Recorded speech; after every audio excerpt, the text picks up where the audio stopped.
Assalamualaikum warahmatullahi wabarakatuh. Alhamdulillah, alhamdulillahi rabbil alamin, wa bihi nasta'inu ala umuri dunya waddin. Ashhadu an la ilaha illallah wahdahu la syarikalah, wa ashhadu anna Muhammadan abduhu wa rasuluh. Allahumma salli wa sallim wa barik ala nabiyyina Muhammad wa ala alihi wa sahbihi wa man tabi'ahu bi ihsanin ila yaumiddin. Amma ba'du.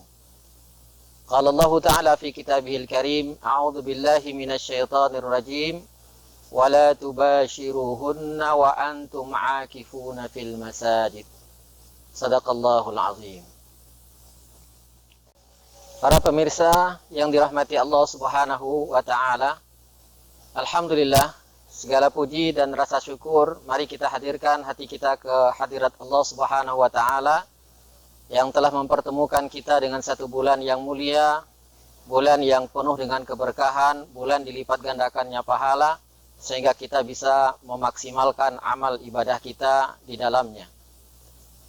Di antara amalan yang dimaksimalkan oleh Nabi Shallallahu alaihi wasallam di dalam bulan Ramadan ini, terutama di 10 terakhir bulan Ramadan, adalah di mana beliau melakukan iktikaf di masjid. Sebagaimana yang diriwayatkan oleh istri beliau, Sayyidatuna Aisyah radhiyallahu taala anha, bahwa beliau meriwayatkan kana Rasulullah sallallahu alaihi wasallam ya'takifu al-ashr al-awakhir min Ramadan hatta tawafallahu taala. Bahwa Nabi Shallallahu alaihi wasallam beliau biasa beriktikaf di 10 hari terakhir di bulan Ramadan sampai pada akhirnya Allah Subhanahu wa taala mewafatkan beliau. Summa i'takafa azwajuhu min ba'dihi. Kemudian setelah beliau wafat, para istri-istri beliau pun juga melaksanakan iktikaf di 10 terakhir Ramadan itu.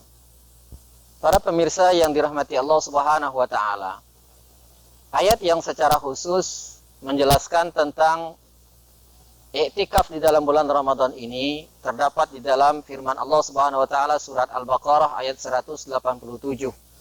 Di mana ayat ini pun juga adalah merupakan rangkaian daripada ayat-ayat yang berbicara tentang puasa di bulan Ramadan. Di mana Allah Subhanahu wa taala berfirman, "Wala tubashiruhunna wa antum 'akifuna fil masajid." Dan janganlah kalian mencampuri istri-istri kalian sedangkan kalian sedang beriktikaf di masjid. Apa yang dimaksud dengan iktikaf?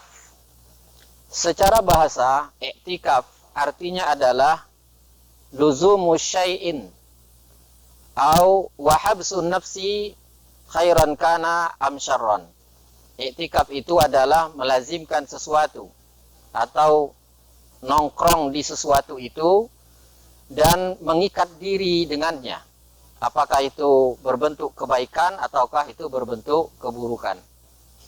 Sebagaimana yang dijelaskan oleh Allah Subhanahu wa taala yang menceritakan tentang apa yang dilakukan oleh kaumnya Nabi Ibrahim, di mana Nabi Ibrahim bertanya, "Ma hadhihi tamasilul lati antum laha akifun?" Untuk apa kalian beriktikaf di sekitar berhala-berhala ini? Jadi, untuk apa kalian nongkrong di sekitar berhala-berhala ini? Jadi, bahasa iktikaf juga digunakan dalam rangka untuk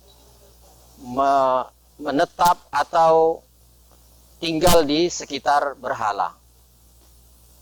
Adapun iktikaf secara istilah, artinya adalah luzumul masjid wal iqamah fihi biniyati taqarrub ilallahi azza wa jalla, yaitu mengikat diri dengan cara menetap di masjid dalam rangka untuk mendekatkan diri kepada Allah azza wa jalla. Ada beberapa hal yang harus kita pahami yang berkaitan dengan masalah iktikaf ini. Yang pertama adalah bahwa iktikaf itu harus dilakukan di masjid, sebagaimana bunyi ayat yang tadi kita sampaikan. Masjid yang dimaksud itu adalah masjid yang digunakan untuk sholat berjamaah 5 waktu. Jadi selama masjid itu ada sholat berjamaah 5 waktu di sana, maka boleh bagi kita untuk melaksanakan iktikaf di dalamnya. Dan diutamakan lagi adalah masjid yang didirikan di dalamnya sholat Jumat. Sehingga nanti ketika ada orang yang iktikaf di masjid tersebut untuk melaksanakan sholat Jumat, dia tidak harus keluar dari masjid. Kemudian yang kedua, bagi siapa saja yang ingin beriktikaf, maka dia harus berniat pada siang hari sebelum 10 hari bulan Ramadan. Apabila iktikaf itu dilakukan di bulan Ramadan. Karena iktikaf pun sebenarnya juga bisa dilakukan di luar bulan Ramadan. Jadi sebelum 10 terakhir bulan Ramadan itu siang harinya dia sudah berniat. Dan pada awal malam di 10 hari terakhir itu, atau malam yang ke-21, maka dia berangkat ke masjid. Misalnya setelah dia berbuka puasa untuk mengerjakan sholat isya dan sholat tarawih, atau bisa dia berangkat ke masjid itu setelah dia selesai melaksanakan sholat tarawih.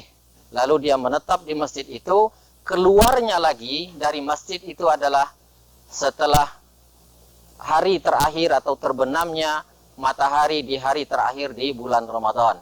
Dan disunnahkan lagi apabila dia sudah melaksanakan sholat Idul Fitri di masjid tersebut.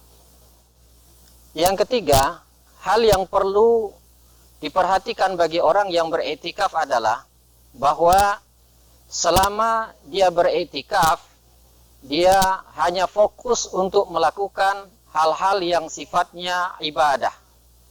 Jadi di masjid itu dia melakukan sholat, apakah itu sholat wajib maupun sholat sunnah, ada sholat rawatib, kemudian ada sholat sunat duha, sholat sunat tasbih, tahajud, dan sholat sunat yang lainnya termasuk sholat sunat mutlak. Dia kerjakan berapapun rakaat yang dia ingin kerjakan.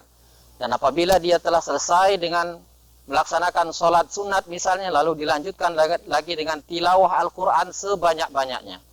Setelah dia letih dengan tilawah Al-Quran, maka lanjutkan lagi dengan memperbanyak zikir, mengucapkan kalimat-kalimat thayyibah, subhanallah, alhamdulillah, wala ilaha illallah, Allahu akbar, atau hasbunallah wa ni'mal wakil, ni'mal maula wa ni'man nasir, la haula wa la quwata illa billah.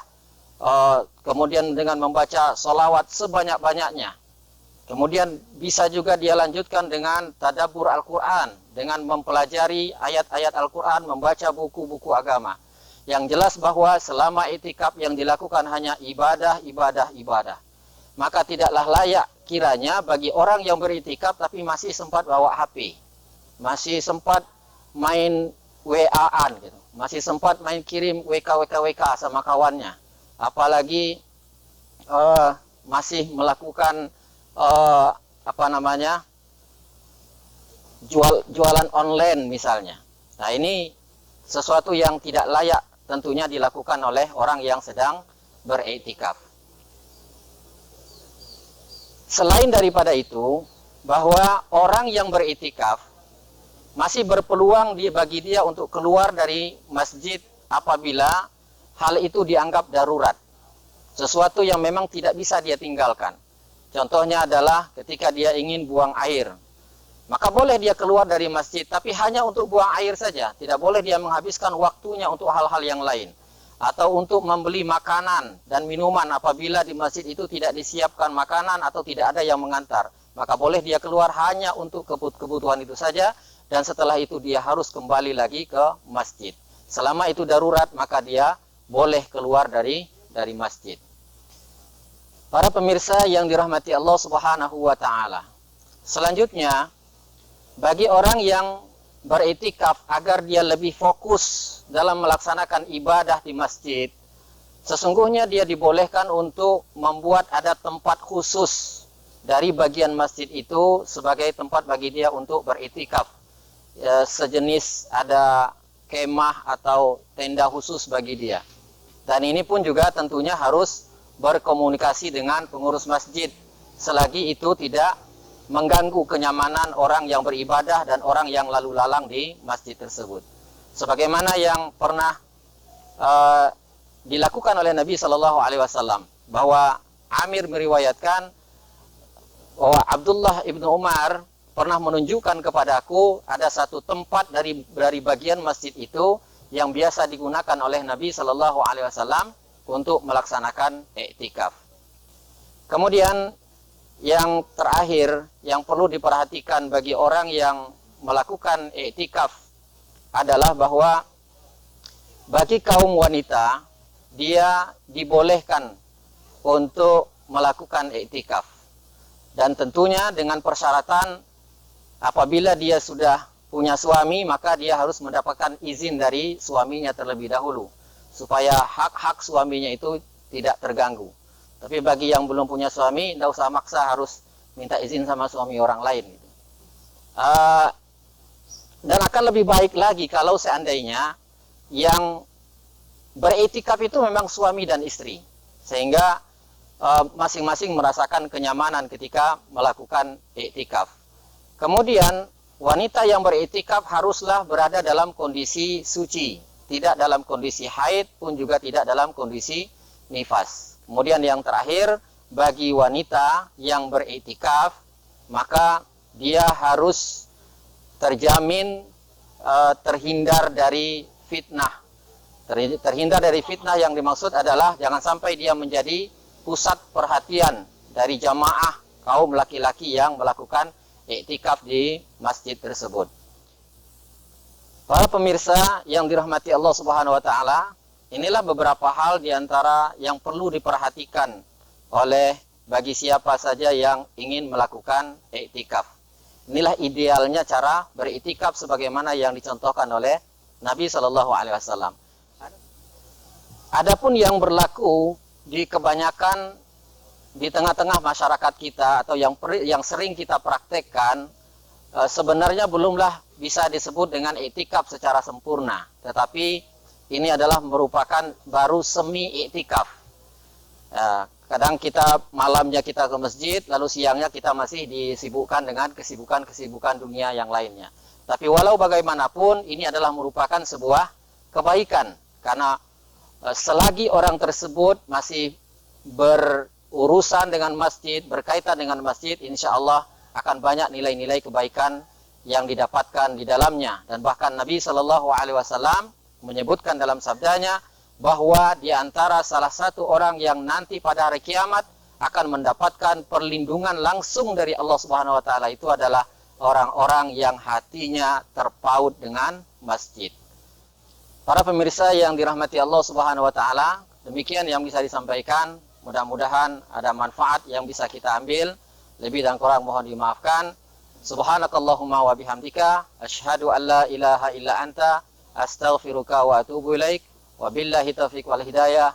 Wassalamualaikum warahmatullahi wabarakatuh.